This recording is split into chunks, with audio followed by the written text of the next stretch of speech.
નમસ્કાર. આજથી લગ્નમંડળ સંસ્થા જે યુવક અને યુવતીઓને એના મા બાપને કહેવાથી 3 દિવસનો વોટ્સએપમાં જે વાત કરવાનો સમય આપતું હતું એ આજથી બંધ કર્યું છે. કોઈએ લગ્નમંડળ સંસ્થામાં વોટ્સએપમાં વાત કરવાની પરમિશન માગવાની નથી. બધા યાદ રાખી લે. કોઈએ છોકરો ગમે એટલો આઘો હોય, છોકરી ગમે એટલી આઘી હોય, આઉટ ઓફ ઇન્ડિયા હોય, પણ મારી પાસે વોટ્સએપમાં વાત કરવાની પરમિશન નથી માગવાની. હું નહીં દઉં કોઈને. એ લોકો તમારે બધાની વ્યવસ્થા કરી લેવાની. તમારા પર્સનલ વોટ્સએપમાંથી દીકરા દીકરીને વાત કરાવો, પણ મારી પરમિશન હવે વોટ્સએપમાં નહીં મળે. મા બાપ કહેશે તો પણ નહીં મળે.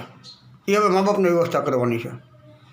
લગ્નમંડળ સંસ્થા વોટ્સએપમાં ચેટિંગ કરવાની સખત મનાઈ કરી રહ્યું છે. આની પાછળના અમુક કારણો એવા મારી પાસે નીકળ્યા છે અને ખરાબ રિઝલ્ટ મને મળ્યા છે કે મેં જે છૂટ આપી એનું કાંઈ એક પોઝિટિવ થિંકિંગ નથી આવી રહ્યું. બરાબર છે. છોકરો છોકરી શું વાત કરે છે પરમિશન દીધા પછી મા બાપને ખબર હોતી નથી. તો મહેરબાની કરી આજથી અત્યારના સમયથી લગ્નમંડળ સંસ્થા બધાને વોર્નિંગ આપી રહ્યું છે કે દીકરા દીકરીને વોટ્સએપમાં વાતચીત કરવાનો જે સમય હતો, જે હું છૂટછાટ આપતો હતો, એ હવેથી આજથી બંધ. જે યુવકો, જે પુરુષો, જે મહિલાઓ, જે યુવતીઓ છે એ પોતપોતાની જવાબદારીએ વોટ્સએપમાં વાતચીત કરે. લગ્નમંડળ સંસ્થા આજથી બધું બંધ કરી રહી છે. વોટ્સએપમાં વાતચીત નહીં કરવાની. રૂબરૂ મિટિંગ ગોઠવો. મારું કામ પડે તો મને કહો, મારી ઓફિસે મિટિંગ ગોઠવો. અથવા દીકરીના મા બાપને, દીકરાના મા બાપને ઘરે રૂબરૂ બોલાવીને વાતચીત કરો. દીકરા દીકરીને આજથી યુવક યુવતીઓને, પુરુષ મહિલાઓને વોટ્સએપમાં વાતચીત કરવાની સખત મનાઈ છે. જો મને ખબર પડી કે કોઈએ વોટ્સએપમાં વાતચીત કરી છે તો હું લગ્નમંડળ સંસ્થામાંથી એને બરખાસ્ત કરી નાખીશ. અમુક કારણો મારી સામે નજર આવી રહ્યા છે, આવ્યા છે. અમુક યુવક યુવતીઓ જે મેં પરમિશન આપી હતી એક એના વડીલ થઈને એનો ગેરફાયદો ઉઠાવ્યો છે. એ થઈ ગયું. પણ આજથી લગ્નમંડળ સંસ્થા કોઈને વોટ્સએપમાં વાત કરવાની મનાઈ ફરમાવી રહ્યું છે. બરાબર છે. રૂબરૂ જ મિટિંગ ગોઠવવાની. મારે લવરિયા વેળા લગ્નમંડળ સંસ્થામાં નથી જોતા કે બીજા કોઈ જાતના લફંગા વેળા મારા લગ્નમંડળ સંસ્થામાં નથી જોતા. જે છે રૂબરૂ મુલાકાત ગોઠવો. છોકરો વખતે આઉટ ઓફ ઇન્ડિયા હોય તો છોકરાનો ટાઈમ માગી લે, ભાઈ ક્યારે ઇન્ડિયા આવવાનું છે. અથવા વાત કરવી હોય વોટ્સએપમાં તો છોકરાની ઘરે જઈ છોકરાના મા બાપને હાજરીમાં વાત કરો. દીકરીને વાત કરાવો. દીકરીને છોકરાએ વાત કરો તો દીકરીની ઘરે જાઓ અને બધા વડીલોની હાજરીમાં વાતચીત કરાવો. બાકી પર્સનલ ચેટિંગ જે થતું હતું મારી પરમિશનથી, મા બાપની પરમિશનથી આથી બંધ. બીજી વસ્તુ, કોઈ પણ મેમ્બરે મારા નંબરમાં જય શ્રી કૃષ્ણ, ભગવાનના ફોટા, આજે આ વાર છે, આજે આ વાર છે, આજે આ વાર છે, એ મોકલવાની સખત મનાઈ છે. મારી પાસે એવો ટાઈમ નથી. મારી પાસે બાયોડેટા મીટિંગ કરવાનો ટાઈમ છે અને જવાબ દેવાનો ટાઈમ છે. બાકી ફિઝુલની વાતોમાં મને રસ નથી સાહેબ જરાય. એ ટાઈમ તમને બધાને મુબારક. મારી પાસે એવો ટાઈમ નથી ખોટો. હું બધાય ભગવાનને ઓળખું છું, બધાય વારને ઓળખું છું, બધાય તહેવારને ઓળખું છું.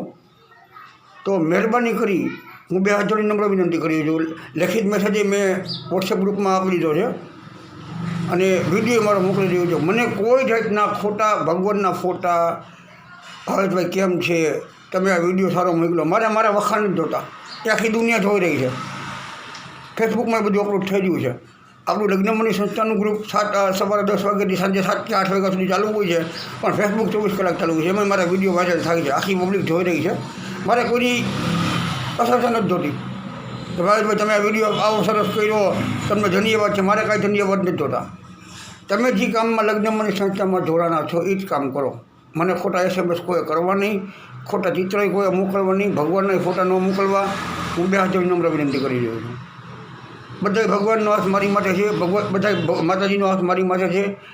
જે લગ્નમની સંસ્થાના જે મોટા વડીલો છે એનો હાથ મારી પાસે છે, બેનો દીકરીના આશીર્વાદ મારી સાથે છે.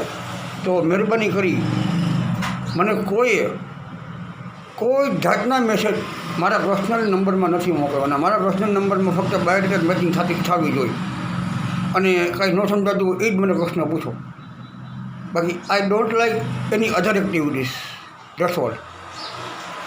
આ બધા મેમ્બરોને લાગુ પડે છે. આજથી કોઈ જો મારા નંબરમાં મેસેજ મોકલો છે કે ગુડ મોર્નિંગ છે, જય શ્રી કૃષ્ણ છે, આજે આ તહેવાર છે, તો હું નંબર બ્લોક કરી દઈશ. મારી જવાબદારી નથી બધી. અને વોટ્સએપમાં ચેટિંગ કરવાની જે આપણે પરમિશન આપતા હતા ફક્ત 3 દિવસની આજથી બંધ. બરાબર છે. જેને કાંઈ મને પૂછવું હોય એ મારા પર્સનલ નંબરમાં મને મેસેજ કરીને પૂછી શકે છે અથવા મને ફોન કરીને પૂછી શકે છે. બાકી આજથી વોટ્સએપમાં જે આપણે 3 દિવસનો ટાઈમ આપ્યો હતો એ આજથી હું બંધ કરી રહ્યો છું. મારી જવાબદારી આમાં કાંઈ છે નહીં. દીકરા દીકરીને વાત કરવી હોય, વિડીયો કોલિંગ કરવું હોય, વોટ્સએપમાં વાત કરવી હોય તો મા બાપની રૂબરૂમાં જ થશે. ફરીથી કહ્યું, મા બાપની રૂબરૂમાં, વડીલોની રૂબરૂમાં જ વાતચીત થશે વોટ્સએપમાં જે કરવી હોય. એટલે મહેરબાની કરી કોઈ ખોટું ન લગાડ્યા. એક્સેપ્ટનું પગલું છે. તો કાંઈ પણ કન્ફ્યુઝન હોય મને રિંગ કરી દેજો. હું અત્યારે ઓફિસમાં જ બેઠો છું. બાયોડેટા મેચિંગ થઈ રહી છે. જે પ્રમાણે બાયોડેટા મેચિંગ થાય છે એ પ્રમાણે હું બધા નંબર આપતો જાઉં છું. જય શ્રી કૃષ્ણ.